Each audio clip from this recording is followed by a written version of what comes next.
Olá, você internauta, você telespectador do Milênio Espírita. Respostas ao coração e à razão.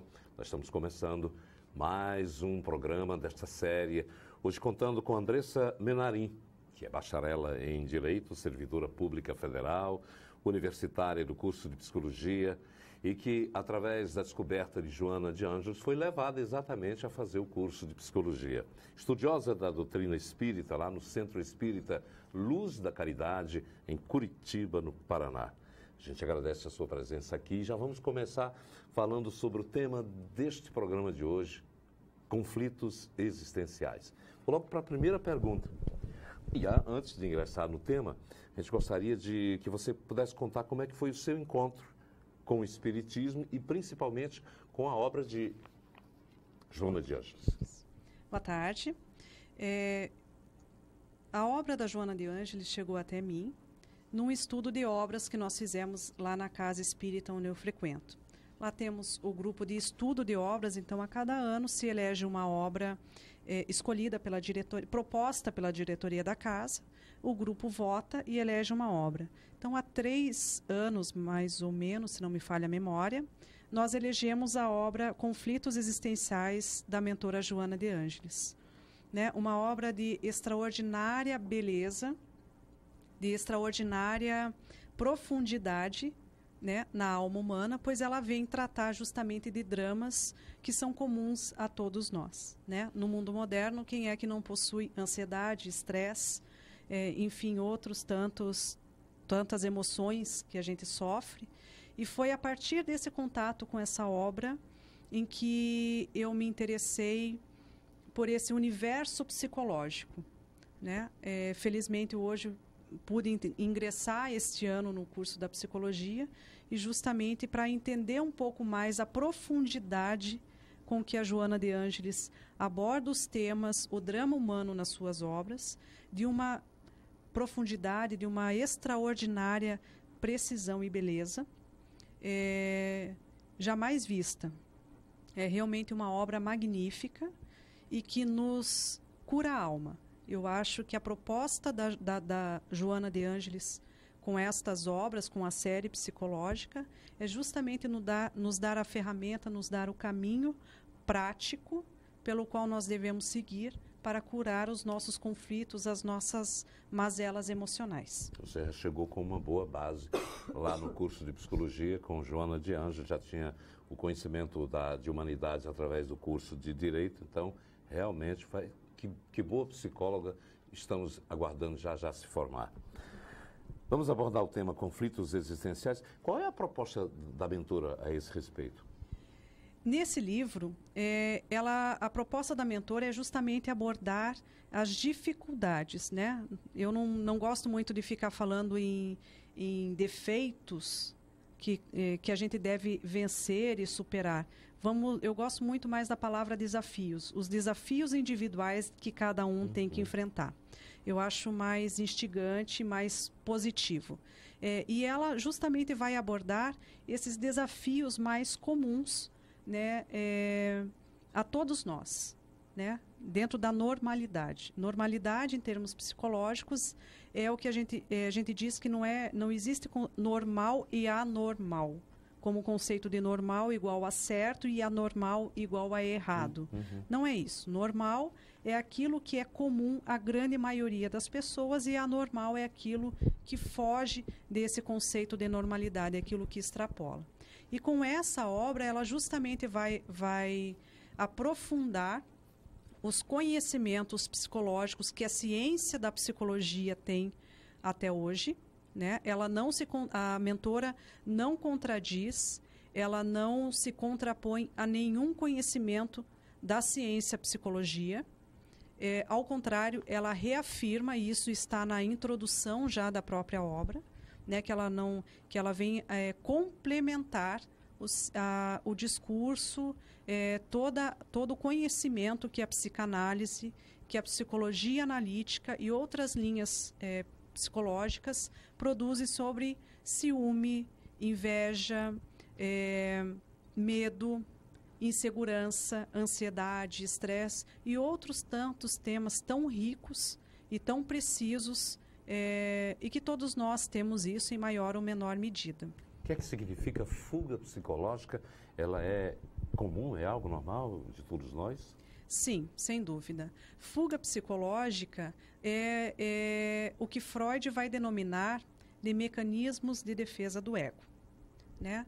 Nós temos tudo aquilo que nós pensamos, tudo aquilo que nós sentimos, raciocinamos, enfim, tudo aquilo que a nossa mente consegue imaginar, pensar, construir, se chama consciente. Aquilo que nós sequer sabemos que existe, as nossas experiências que sequer sabemos que existem, se encontram no inconsciente. Essa foi a grande descoberta de Freud. E ele vai estruturar a nossa personalidade em ego, id e superego. Ego faz parte da nossa consciência. O ego é o que articula, é o que dá forma, é a forma como nós entendemos um fato que acontece, é a forma como nós reagimos a esse fato que acontece. Enfim, essa é a dimensão egóica, é a dimensão do ego, né? O id é a nossa dimensão instintiva, é aquilo que nos motiva, a gente não chega a ter uma consciência muito clara, seriam os nossos impulsos. Uhum. E o superego seria o nosso juízo, é o nosso juízo moral, né? Opa, peraí, id, você tem um instinto de destruição, que você quer destruir alguma coisa? Não, você não pode, porque a sociedade está aqui dizendo que você não pode, porque o que você quer destruir é do outro. É o nosso controle. É o nosso controle, exatamente. É o que nos segura. É o nosso freio, uhum, né? E a fuga psicológica, ela se caracteriza o quê? Nós temos, às vezes, alguns acontecimentos no nosso dia a dia em que o nosso ego não dá conta de lidar com todo o acontecimento de uma vez só. Então, o ego vai lidar com uma parte desse acontecimento, o que sobrar vai para o nosso inconsciente, né? Vai para um arquivo, uma lixeira? Um arquivo, uhum, um arquivo tipo, como se fosse um arquivo morto, uhum, né? De difícil acesso, em que mas só que esse arquivo morto, esse nosso inconsciente, ele nos influencia muito, porque ele está lá, ele está ativo. Eu sempre faço uma comparação de que o nosso inconsciente é uma panela de pressão. E quando a pressão está muito grande, tem muito conteúdo no nosso inconsciente, explosão. Vem a válvula de segurança, solta um pouco da pressão e se fecha novamente. É mais ou menos dessa forma, numa comparação muito simples, que fornece. Então, às vezes, é um impulso que a gente tem, que, puxa, eu não pensei, por que eu agi desta forma? Isso é o nosso inconsciente. E a fuga psicológica, ela vem justamente nisso. É a forma de não lidar com os nossos desafios diários. Pois não, continua. Tá. Então, a fuga ocorre sempre que o nosso ego não dá conta de lidar com tudo aquilo que está acontecendo no nosso dia a dia. Nós, espíritas, temos uma fuga psicológica que é muito comum. Qual é? Eu não sei aqui em Fortaleza, mas em Curitiba ocorre muito. Que é a questão do não fui eu que pensei, uhum, foi o obsessor que pensou. Então, sabe, em alguma medida... Estamos sempre jogando no irmãozinho aquilo que nos compete também. Exatamente. Então, o obsessor é uma fuga psicológica por excelência, digamos assim. Né? A falta de enfrentamento, ela gera isso. E o que a mentora ela vem nos dizer é que, na nossa normalidade, no nosso padrão de evolução moral atual, ter fuga psicológica não é errado. Não é nenhum problema. Porque a fuga psicológica, diante desse bombardeio, porque hoje, na nossa sociedade moderna, é um bombardeio de informações, a internet, o WhatsApp, televisão, computador, são muitas informações e nós não conseguimos lidar com isso, né?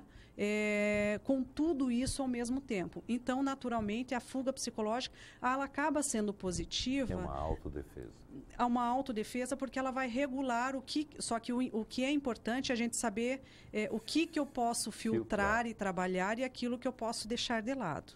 Dentro disso, não há problema nenhum. O problema é a falta de enfrentamento, e a pessoa que acaba não enfrentando nenhum dos seus desafios. Daí é um excesso de fuga, né? E aí, você que está nos acompanhando, se identificou também? Acho que todos nós, né? Todos nós. Essa é a Andresa Menarim, que está falando aqui sobre conflitos existenciais à luz da doutrina espírita, baseado principalmente na mentora Joana de Ângeles. Você falou da panela de pressão, me lembrou muito bem a explosão assimila-se ao indivíduo quando também não consegue sustentar-se, explode na raiva, no ódio, na ira. A raiva também é uma forma de fuga psicológica. A raiva, ela não podemos dizer que ela é uma fuga psicológica, mas ela é uma emoção comum a todos nós. É uma emoção que se nega muito, né? Porque o bom espírita não sente raiva, o bom cristão não sente raiva, a boa pessoa não sente raiva. Isso é uma herança já da forma como nós há séculos e séculos, né, fomos criados. Isso vem resquícios da Idade Média, de que o bom cristão ele só era virtuoso. Se nega, né? Se dividiu o homem em bom e mal. Então, o homem, aquele que era cristão, que ia para a igreja, que fazia todas as suas obrigações, ele era o bom. Aquele que era o mal, era o herege, era o que ia para a fogueira. E com isso se criou de uma forma cultural mesmo, né? De uma forma intuitiva. Isso está presente dentro de nós, de que nós não temos essa dualidade. Então, a gente só está acostumado a enxergar em nós aquilo que é bom. Porque eu sou uma pessoa boa, eu sou uma pessoa caridosa, eu sou uma pessoa... Agora, engraçado que no outro nós somos acostumados a enxergar a sombra. Então, a raiva, ela está presente em nós. Então, ela pode produzir algo de bom também para nós, a raiva? Sem dúvida. O que é a raiva? A raiva é o nosso ego quando é ferido. Porque nós somos muito individualistas ainda. Então, o meu ego é o meu carro. Se alguém pega a minha vaga do estacionamento, né? Ali a vaga era minha. Como que a pessoa não viu que a vaga era minha? Então, é uma reação do ego a um desejo que não foi satisfeito. Aliás, a uma vontade que não foi atendida. A melhor forma de visualizar o ego ferido é no trânsito.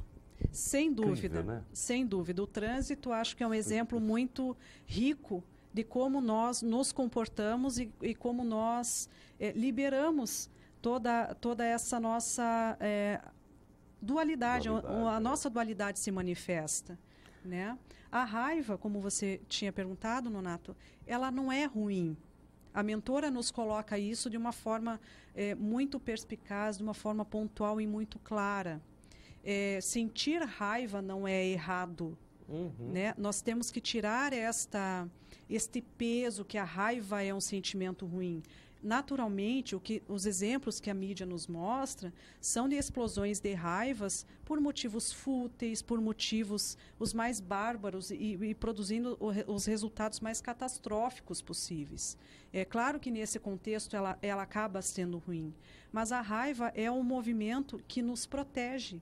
Que nós temos uma evolução biológica e, biologicamente falando, a raiva é o tipo de emoção que descarrega a adrenalina, que no homem primitivo era aquilo que mobilizava o homem a fugir de um predador ou a caçar para garantir a sua sobrevivência.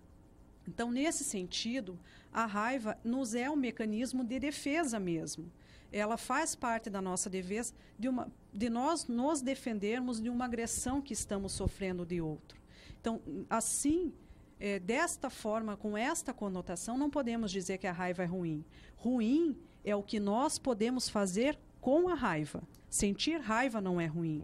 A raiva é o que mobiliza, inclusive, a humanidade a criar, a produzir investimentos, as grandes descobertas científicas. A raiva nos impulsiona para a vida. Na medida em que eu sinto raiva por alguma situação no trabalho, por exemplo, o que eu vou fazer com essa raiva? Eu vou ficar remoendo, vou ficar sentindo raiva da pessoa? Não. Então, se o serviço é ruim, por exemplo, o trabalho é ruim, isso me sirva de motivação para procurar um trabalho melhor, para eu investir em mim, numa nova qualificação e procurar um outro emprego. Por exemplo, a raiva aqui está assumindo um caráter construtivo. E é isso que a mentora nos propõe, que nós modifiquemos o nosso foco e possamos mudar a nossa vibração e mudar a nossa forma de encarar os sentimentos, as emoções e produzindo efeitos positivos a partir de algo que originariamente seria negativo. Você chegou a um ponto que é do ressentimento. Fale um pouco sobre isso. O ressentimento também é fantástico perceber isso. E o incrível é como a gente se percebe sentindo isso. O que é ressentimento? É ressentir. É ficar sentindo a mesma coisa. É não conseguir mudar, esgotar esse sentimento, não conseguir extravasar esse sentimento. Né? Então, a gente fica guardando isso. Às vezes, depois da raiva, fica ressentido, mas a raiva, então, não serviu para liberar aquela porção de ira, de raiva, que estava estagnada na sombra? Não sentiu. Não sentiu. No livro Autodescobrimento, a mentora, inclusive, dá uma solução para a raiva. Qual é? Se você vai para a academia, fazer uma malhação bem pesada para descarregar toda essa adrenalina do organismo e poder se liberar dessa emoção maléfica. Uma pessoa uma vez me ensinou isso. Quando você tiver raiva, você chega lá na janela do seu apartamento, abre, dá um grito bem alto. Os vizinhos vão achar que ali tem um doido, mas você se livra da sua raiva. É bem isso mesmo. É bem isso mesmo. E nós temos que tomar muito cuidado com o ressentimento. Porque além de ser porta de entrada, a pessoa fica guardando aquilo, as gastrites, refluxos, quantas coisas não ditas se manifestam no corpo físico, né? Porque a alma não consegue colocar para fora.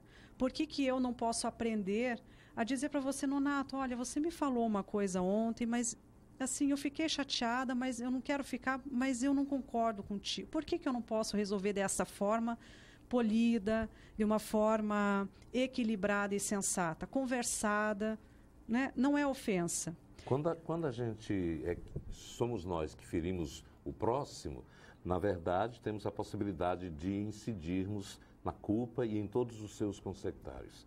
Sim. Fale um pouco também sobre a origem da culpa, que muitas vezes é uma forma de autoagressão. Você tocou num ponto fundamental. O que é a culpa? É a raiva de si mesmo.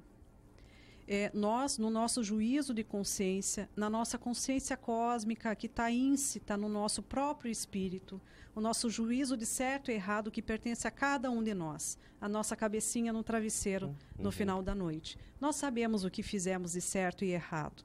E quando fazemos algo de errado, é o nosso juízo de desvalor sobre nós mesmos. A isso se chama culpa. Né? Eu pratiquei alguma coisa e que, no fundo, eu sei que é errado e eu fico me remoendo. Remorso. Eu acho que o remorso é a chave mestra desta emoção, tão presente em cada um de nós também. A culpa, a gente pode modificar um pouco.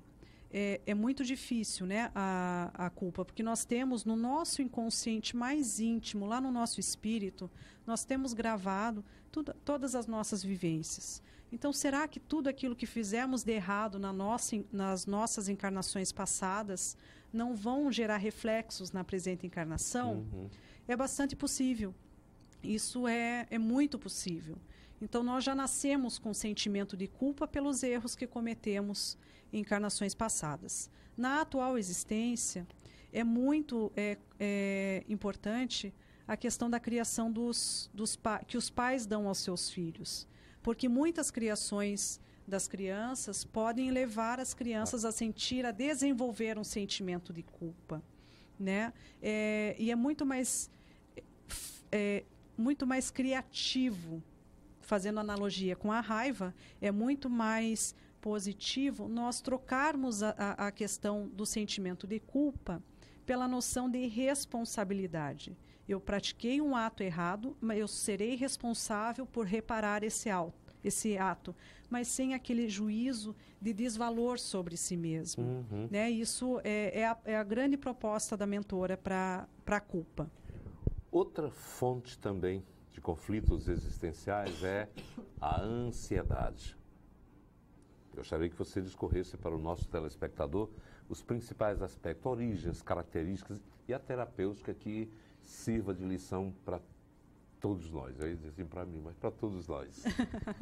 Quem é que não é ansioso? Né? Sem dúvida. Quem não tem ansiedade hoje em dia? Né? E numa sociedade de consumo em que compre, em que você é uma marca de carro, uma marca disso, se você tiver um telefone ou não tiver, se tiver uma roupa ou não tiver, tiver um carro ou não tiver, quem que não é ansioso? A mentora nos coloca duas origens muito próprias para a ansiedade. Assim como a culpa, a nossa ansiedade, ela pode ser originada nas nossas existências passadas, né? Porque hoje nós somos o resultado do que fomos até então. Mas também ela se refere à ansiedade a um psicanalista que fez um experimento, desenvolveu se chama John Bowlby, e desenvolveu uma pesquisa em crianças pós-Segunda Guerra Mundial. Né?